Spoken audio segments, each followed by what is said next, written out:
dang, that's what I call some provocative art. But that's not why we're here. But we're here today for me to do another fabulous sales job on another tree that we never sell. You ready? There we go. This is cool. I just delivered a tree and I'm like, you know what? I'm gonna make a video. Time for a video. Time for a slow drive-by video. Here's my slow drive-by video. There we go. Look at this, guys. Look at this marvelous sight. How green is this road? This green tunnel. Any guesses on what this is that we're looking at here? Oh, so pretty. Got white trunk. Has a flaky modulation to it. Has red and browns in it. Super pretty. Exceptionally lacy foliage. It has a bit of a lazy sort of lackadaisicalness about it, the way it's structured. It's not very formal. It's a really beautiful structure. No two trees are exactly alike in how they're formed. Look at that interesting twisty bark up there. Look at this beautiful shaded canopy. And yeah, I'm watching the road. I'm going real slow. Don't worry. I'm not gonna kill any. I'm not gonna run anybody. I'm not gonna run any pets over. I'm not gonna run anything over, except maybe this red car. Oh, they're wondering what. Look, they got that look like, what's going on? What's going on? Actually, I think he's as lost as I am. Anyway, there's no outlet here, but that's not going to stop us. Look at this beautiful, beautiful, beautiful texture. This soft, like, flowy look of this foliage, this tunnel of foliage here. All right, let's talk about what we're looking at. This is Ulmus parviflora, the Evergreen Elm. And my plan was to get out of the car and talk about these trees at the end of this road. But now it seems that there's going to be a little sound pollution involved in that. That's okay. Here's a young one right here. These are all really old. This tree is native in a whole bunch of areas in Asia. It's Taiwan, China, Korea. Look at that swirl. Look at that trunk swirl. That's so cool. Oh man. If I had more time, you could really get high off looking at these trees. Look at this. Look at that structure. So anyway, we'll get out of the car here and let's just do a little investigation. Because we like to do investigation. Now check this out. Here's something interesting. I saw this earlier when I dropped my tree off.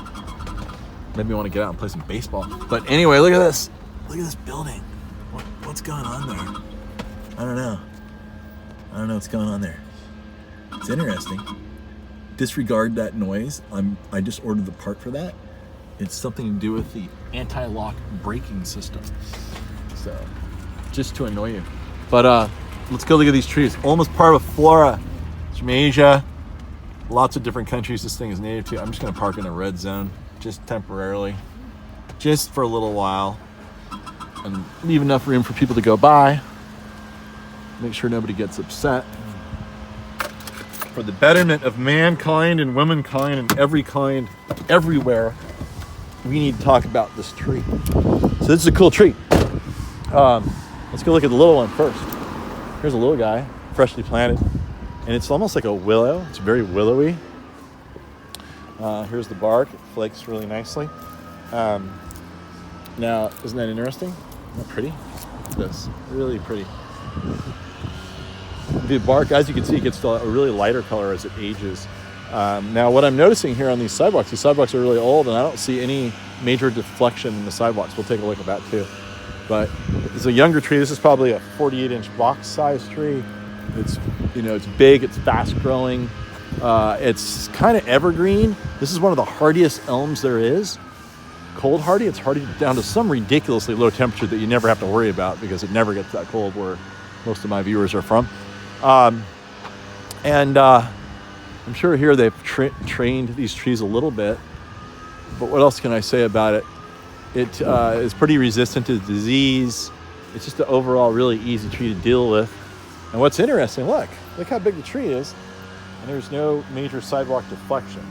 The sidewalks look like they're pretty old.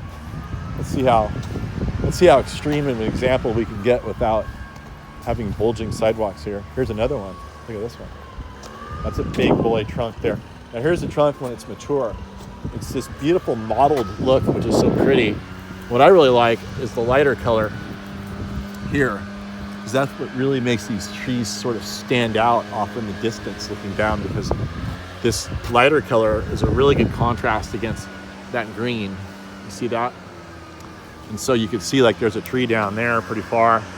Sun's hitting it really well. And this one right here, and the contrast between the trunk and the foliage is pretty dramatic.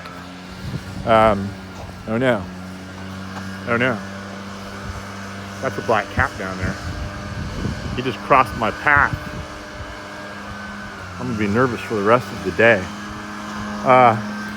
So here's another guy sitting in here pretty. I'm not sure if they totally redid these sidewalks or not, but oh, look at this. Look at this beautiful orchid collection over here. Can you see that?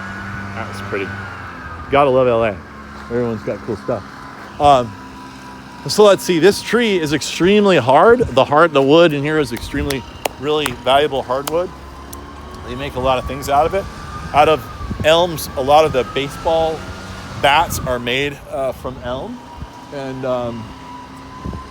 And this one, they actually make long bows. Long bows are made from these things. And, arrows, bows, hunting, that kind of thing. There's a little bit of stuff blowing in here. Sorry, no more. And I believe, let's see, there's some hopscotch here if you want to come down and play. There you go. That's how you do it, right through there. That looks pretty fun. But take a look at this. Here's a long shot.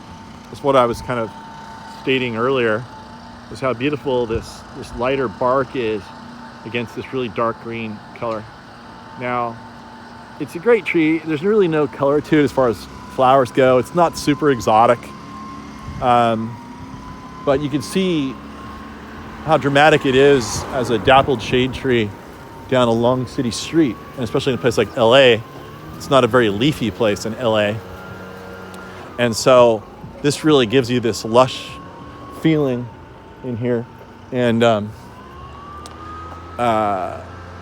it doesn't really, it's a pretty drought tolerant tree, just a real easy tree to deal with. And it gets to 60 feet tall, is about as tall as it ever gets.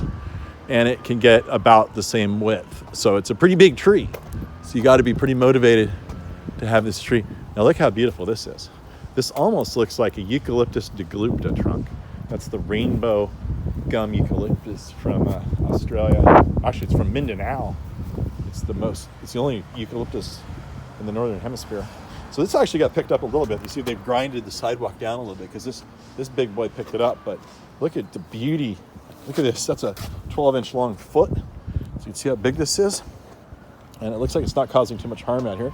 You did get a crack on the curb a little bit right there. But that's not a big price to pay for such a beautiful, dramatic trunk. You had so much color and interest to your median between your sidewalk and your street. Now, I'll probably end the video here. And there's another young tree over there, so you can see the young tree right there. And it has, it doesn't really develop that white bark until it gets much older. And then here is the beautiful, beautiful white bark of this tree lit up in the sunshine. And you can see how dramatic that is when it really gets going. Look at the contrast between that lighter bark color. So not only does it get the lighter bark, it really stands out against the foliage, but it gets this really interesting sculptural shapes to it. Let's walk under some of these trees and you can just really see the three-dimensional quality. Look at this hole. You see that hole? Like, what's going on there? That's a trip. Should I climb it? What's going on up there? I don't think oh, it is a hole. Look, it's a hole. Weird. This is the cool thing about the world. The more you look, the more interesting things get. So I don't know why that hole is there. But, oh man, should I climb it? That's a tough climb right there. It's slippery bark, and it's like, the first branch is like 8 feet off the ground. I think I'm gonna skip that, but anyway, you get the idea here. Really lacy, beautiful, wandery, lackadaisical, relaxed. Those are probably the best words to describe this tree and the ambiance that it creates. And you can grow it just about anywhere. It's resistant to Dutch elm disease. That was a really big problem, especially back east. And now all these people are replacing their trees with this one here. It's a really good choice. I think at a really extremely cold climates, it would go deciduous, so it wouldn't necessarily be an evergreen. But here in LA, you know, it keeps its foliage all year. Probably goes, this is brand new shiny foliage. And here's probably some older foliage from last year. It's not as shiny, there's a difference. So it's that older foliage that hangs on over the winter that gives this tree the Evergreen Elm name that it has. And well, that's pretty much it. I could end on the elms, but seeing that it's springtime, let me end on the osteospermum from Africa, right? In this beautiful bed in here. All these guys are facing the sun. That's what they do. If you watch this plant during the day, it will just change its orientation directly to the sun. You can tell where the sun is, right? Look, see how they're facing? It's right there. So there you go. And that's pretty much all I know for the day.